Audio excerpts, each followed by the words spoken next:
Bienvenue chez Ask Stago, le podcast fournissant des réponses d'experts à vos questions d'experts en hémostase. Bienvenue dans ce nouvel épisode de Ask Stago. Je suis Audrey Carlo et j'ai le plaisir d'animer cette nouvelle émission avec Cécile Ourquet. Aujourd'hui, nous allons parler d'un test que tous les laboratoires d'hémostase réalisent, le dosage du taux de prothrombine ou TP. Il y a beaucoup de points à évoquer autour du TP, mais nous allons nous concentrer sur deux sujets principaux. L'EASY tout d'abord, pourquoi un EASY autour de 1 est-il aussi important? Et aussi les différences de performance entre les thromboplastines dites recombinantes et celles d'extraction.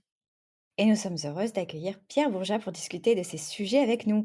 Pierre, tu travailles chez Stago depuis plus de 25 ans et tu as occupé différentes fonctions en recherche et développement, industrialisation, production et amélioration continue.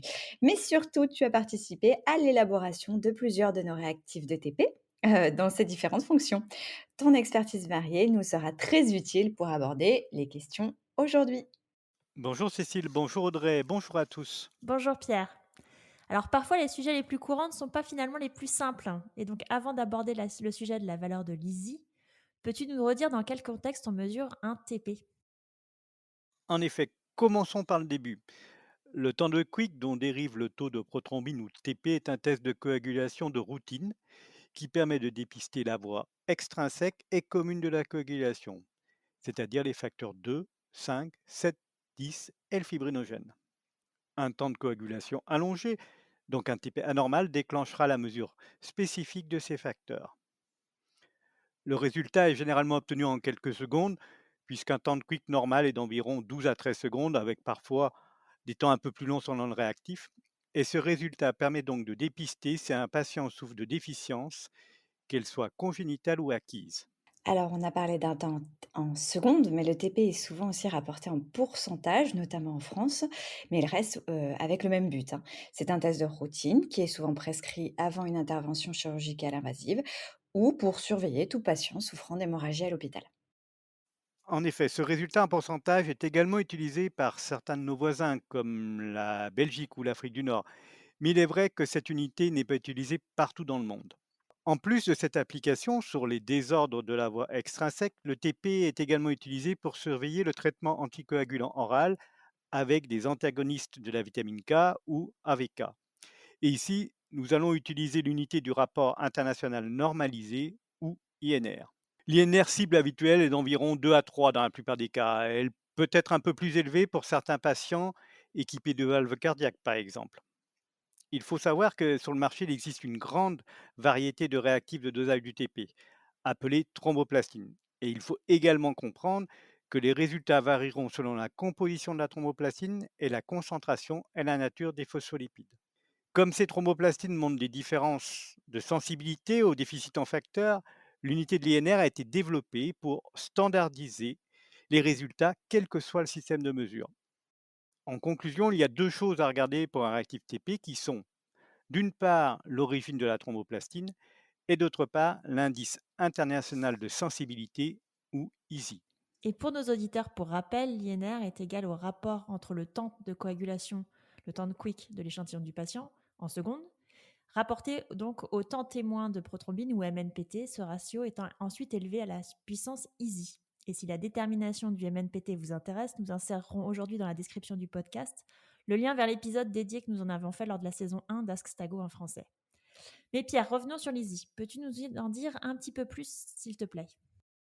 Comme je le disais tout à l'heure, le système de l'INR a été introduit afin de réduire la variabilité des résultats de TP entre les laboratoires pour bien évidemment un suivi approprié des patients sous AVK. En cas de changement de laboratoire pour le suivi, par exemple lorsqu'ils partaient en vacances, leurs résultats pouvaient être modifiés et cela les mettait dans une situation à risque, car la fenêtre thérapeutique des traitements sous AVK est assez étroite et le risque hémorragique est loin d'être nul. Ainsi, aujourd'hui, les thromboplastines sont étalonnées par rapport à une norme internationale et cet étalonnage est exprimé par cette valeur EASY. Gardons aussi en tête que l'échelle de l'INR est jusqu'à 4,5, mais pas au-delà, comme le recommande le rapport technique de l'OMS sur ce sujet, les recommandations internationales aussi. C'est un bon point, Cécile, en effet. Mais pour revenir à l'EASY, bien que les recommandations internationales acceptent des valeurs d'EASY comprises entre 0,9 et 1,7, la préférence va clairement à un EASY avec une valeur aussi proche que possible de 1, car cela signifie alors une plus grande différence de résultats entre les échantillons de patients sous AVK d'une part et les individus normaux d'autre part. En effet, l'INR s'avère finalement moins précis lorsque le temps de quick est mesuré avec une thromboplastine moins sensible, c'est-à-dire avec un EASY élevé. Et c'est bien pour cela qu'avoir un EASY proche de 1 est une amélioration, car cela va permettre de maîtriser les variations d'INR par rapport à d'autres thromboplastines avec des valeurs d'EASY plus élevées.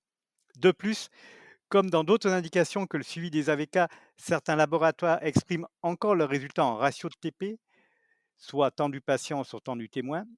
Avec un EASY le plus proche de 1 possible, il n'y a pas d'erreur d'interprétation possible, et ce, même en cas d'un manque d'informations sur le contexte de la demande du dosage. Le ratio de TP et l'INR seront pratiquement identiques. Si l'EASY est important, nous pouvons souligner qu'un réactif livré avec un EASY prédéterminé fait gagner du temps précieux au laboratoire, cette détermination étant longue et fastidieuse. Absolument, et ce, d'autant plus que l'EASY doit être défini pour chaque nouveau lot de réactifs TP. Et j'ajouterais que l'EASY doit aussi rester dans la même tranche de valeur d'un lot à l'autre, car un EASY différent aura malgré tout un impact sur les résultats d'INR d'un même patient. Et je sais que certains laboratoires ont des difficultés à changer de réactif, notamment à cause de cet impact sur les résultats et la réaction de certains médecins. Et comme toujours, les résultats du laboratoire n'ont de sens pour le diagnostic de l'état du patient que lorsqu'ils sont associés à une analyse médicale. La communication reste donc essentielle.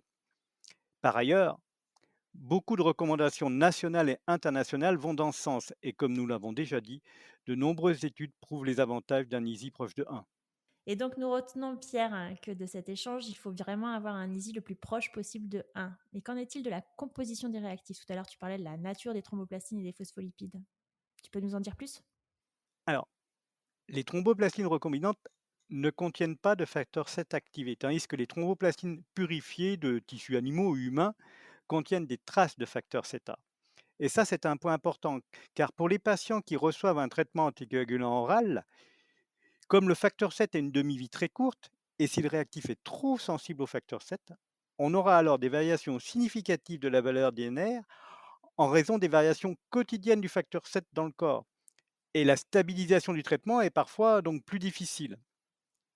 Au contraire, les thromboplastines dérivées de placenta humain ou de cervelle de lapin sont moins sensibles à cette variation et sont en général plus sensibles au taux plasmatique de facteurs 2, 5 et 10, car l'absence de facteur 7A dans les réactifs recombinants diminue également la sensibilité aux facteurs 2, 5 et 10. Pierre, si j'ai donc bien compris, pour développer un réactif de TP idéal, il faut trouver le bon équilibre entre sa capacité à surveiller un traitement AVK, et là on revient à la sensibilité et à l'EASY, mais aussi à détecter un déficit en facteurs, les taux les plus faibles étant allongés. Et donc finalement, sa capacité aussi, quand tout va bien, à donner un résultat normal. Tu as raison, Audrey, c'est vrai.